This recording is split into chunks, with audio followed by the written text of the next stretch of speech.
and we are going to talk about the 3 exercises I like to do the most. That way you will have developed and trained the whole chest in this workout.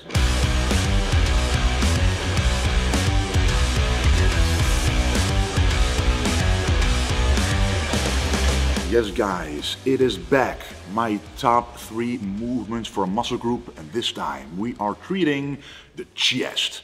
Who does not want a big chest? It can never be big enough, just like Arnold Schwarzenegger used to have a big chest.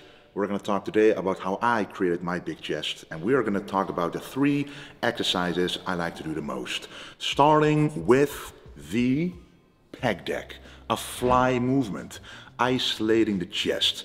Back in the day, years ago, I used to always start with the bench press or an incline bench press, even a dumbbell press.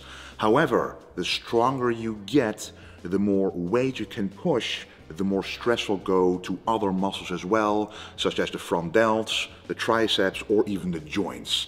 If you have any trouble with this or mind-muscle connection, starting with the pec deck would be the best choice, as you will then isolate the chest first, pre-fatigue it, and make sure you don't have to do as much weight on the exercises afterwards. So what you want to do here, complete stretch and complete contraction. The function of the chest is to fully stretch this muscle out and then not go forward like a bench press, but actually go inwards, which is why this is a perfect movement to start with. So what you want to do, stretch all the way to the back, really feel those muscle fibers stretch out. You can now see them stretch out as well, and then go squeeze them all the way to the middle right here until these handles touch, knowing you've achieved full range of motion. So a full stretch here, full contraction here, and make sure to hit 12 to 15 reps, so preferably around 15 plus reps, to ensure you're getting a very good stimulus in the muscle and starting the workout with an incredible pump. My second movement for a big chest would be working the upper chest. I did not forget about this, because how did I develop a full chest after all these years? How did I really create a full chest here? Mainly because of filling out the upper chest as well. So this is going to be the incline bench press in a Smith machine. So we have a Smith machine right here.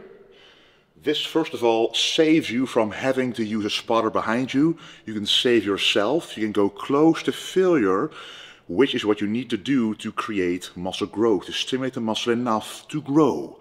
Also, when you go all the way down, you want the bar to touch your chest because you maximize the stretch here. And we all know what that means. Maximum stretch is maximum stimulus or growth for the muscles, including the chest. But now, this is a mistake a lot of people make. When you go all the way up, they extend the arms, which means all the pressure is on the elbows. What you want to do is go up about 85% and then go all the way down again to the full stretch.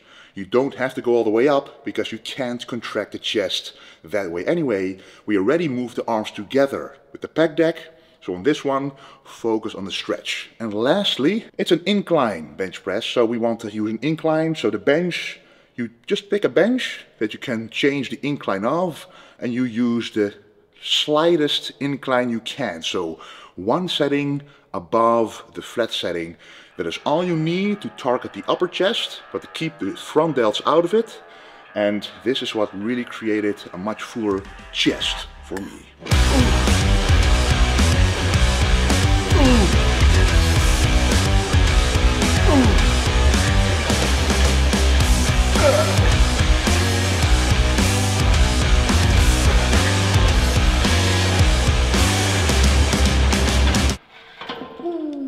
The final one is going to be the regular chest press, but do choose a chest press that moves along the natural path the chest wants to take, aka wide at the stretch, narrow at the contraction. Let me show you. Sitting down, as you press, it goes inward. When you go backwards, it goes outward. So this mimics a natural motion of the chest. Then what you want to do is feel the stretch here, feel those muscle fibers stretch out. Push forward, but don't do this, because see, now there's less tension on the chest. I can hold this pretty long. So you actually don't want to focus too much on the squeeze, which you already did on the pec deck at the beginning. So go all the way to the back, stretch it out, push it, squeeze shortly and go back. What I've also done is transform this chest press in a slight decline press. This finishes off the chest completely. We've done a complete motion at the beginning with the pec deck, then an inclined version for the upper chest. And now we're really focusing more on the whole chest, but also the lower chest. Basically, a decline press, it emphasizes a stretch, and the deeper the stretch is, you say it, the better the growth will be. So it will eliminate a bit more of the delts and put the chest more in the stimulus part where exactly where you want to feel it. So slight decline, using this pad, allowing your body to sit in a slight angle and really push the chest outwards. Don't focus on the squeeze too much, focus on the stretch quite a lot, and that way you will have developed and trained the whole chest in this workout. Now you might wonder how many sets on each movement. On the pec deck, the first one, or an isolation movement you're doing later in the workout maybe, in your case, around 4 sets, 3 to 4 sets, really get a lot of blood in there. On both presses, 2 to 3 sets. If you're cutting, I would stay around 2 sets. If you're bulking with more energy, more recovery, I would go for 3 sets. If it's a weaker muscle group, stay in a higher set range. And a strong muscle group, you can stay in a lower set range, but that's my recommendation for the ultimate chest. All right, those are my 3 favorite movements to do for a big chest. We developed with the first movement the whole chest, getting a lot of blood and muscle. Then the upper chest with the incline bench press on the Smith machine for safety. And also the entire chest and the lower chest with the chest press. Rep ranges on the first one around 15 plus, and on both presses around 10 to 12. I would not go too heavy if you want to save your joints in the long run, which is what I've done to create this full chest. All right, let me know what other muscle group you want to see. This chest one was requested quite a lot on the first one about the biceps, and we have a lot of muscle groups left, so let me know down below what you want to see, what you think. Thank you for watching, and don't forget to stay golden.